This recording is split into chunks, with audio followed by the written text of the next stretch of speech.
We all love stories of beating the odds and the possibility of getting rich instantly. So that's exactly what we're going to talk about today. Black lottery winners that beat unbelievable odds, and some found glory while others found demise. There's even a story of an affair and a murder. Stay until the end to hear all these incredible stories.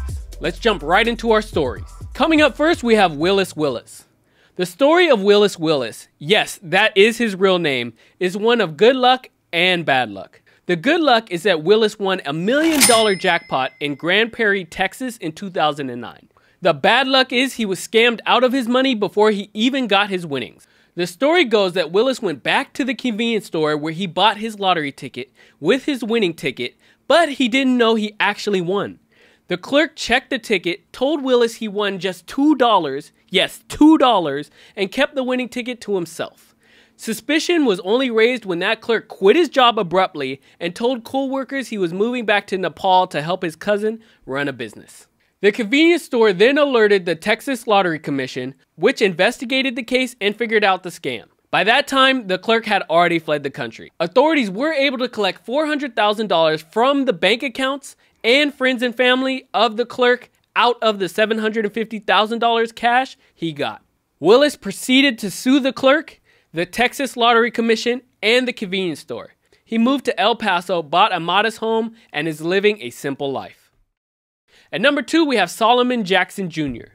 This retired South Carolina state employee only spent $2 on a lottery ticket that ended up winning him $260 million in 2009. The lifelong Columbia, South Carolina resident had a 1 in 195 million chance of winning.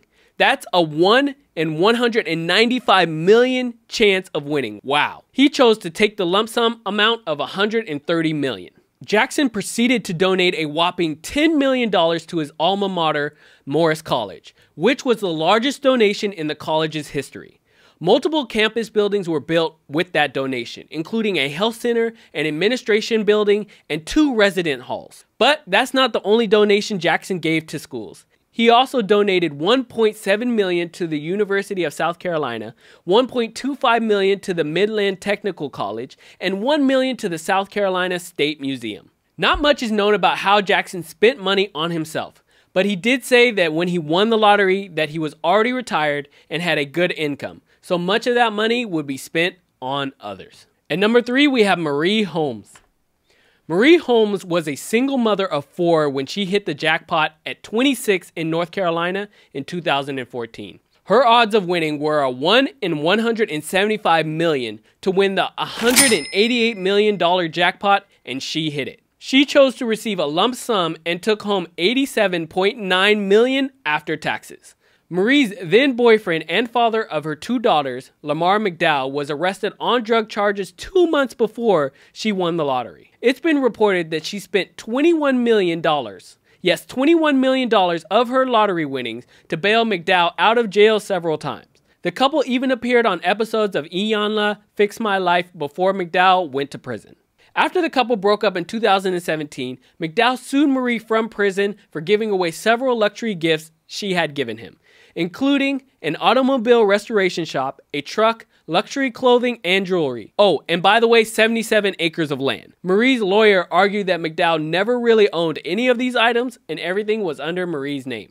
The case was eventually dismissed. While appearing on Iyanla Fix My Life, Marie had confessed that the mansion she bought, a plantation, was in disarray and she was burning through her winnings, bankrolling allowances for relatives. At number 4, we have Byron Woods.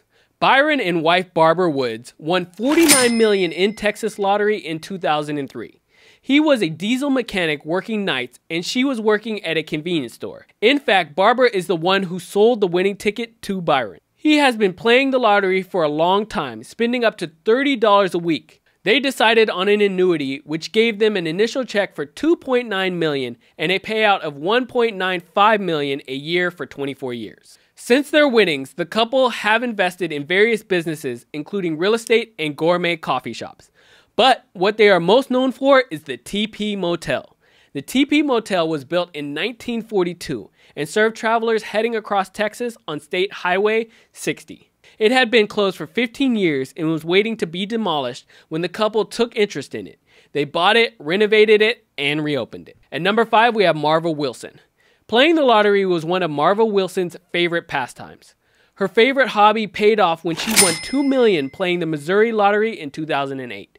But just 2 years after winning the lottery, Marva was scammed out of some of her winnings by a woman she had trusted. The woman, Freya Pearson, was supposed to do Marva's taxes and help put a lien on a house. But what Freya ended up doing was tricking Marva into transferring more than $400,000 into a bank account she had set up. Freya was sentenced to 5 years in prison for fraud, money laundering, tax evasion, and other charges. Unfortunately, Marva was not able to get any of her money back. She had planned to send her grandkids to college with the money. If you have made it this far into the video, thank you so much for watching. Make sure you subscribe and hit that like button. It would really help our channel. At number 6, we have Miguel Pilgrim. Miguel Pilgrim won $52 million playing the Florida lottery in 2010. He opted to take a lump sum payment in the amount of $29 million. He created the Pilgrim Group, a company that focuses on commercial and residential real estate in the Fort Lauderdale area. He also invested his winnings to revive Sistrunk Boulevard, a part of downtown Fort Lauderdale that was once home to thriving black businesses. Miguel established the Pilgrim Family Foundation, focusing on educational programs, scholarships, and community development initiatives. At number 7, we have Jeffrey Dampier. We're moving from Miguel Pilgrim's glorious lottery story to Jeffrey's tragic one. Jeffrey Dampier was working as a security guard in Chicago when he won $20 million in the Illinois State Lottery in 1996. Jeffrey got a divorce from his wife after winning the lottery and split the prize money 50-50. He eventually got married to a woman named Crystal Jackson and moved to Tampa Bay, Florida. Jeffrey spent lavishly on his new wife and her family. He was especially generous to his new wife's sister, Victoria Jackson, when she fell on hard times. Why, you ask? Oh, because Jeffrey was having an affair. But that story takes an even darker turn when a man Victoria was dating, Nathaniel, wanted to get his hands on Jeffrey's money. Victoria and Nathaniel then lured Jeffrey to their apartment, forced him into a van, and tried to convince him to hand over his money. When Jeffrey didn't cooperate, they shot and killed him and left his body in a van in a deserted road. The couple was arrested a few days later and sentenced to life in prison. And at number 8, we have David Johnson. And for our last story, we're heading over to Brooklyn for one of the biggest lotto wins of all time.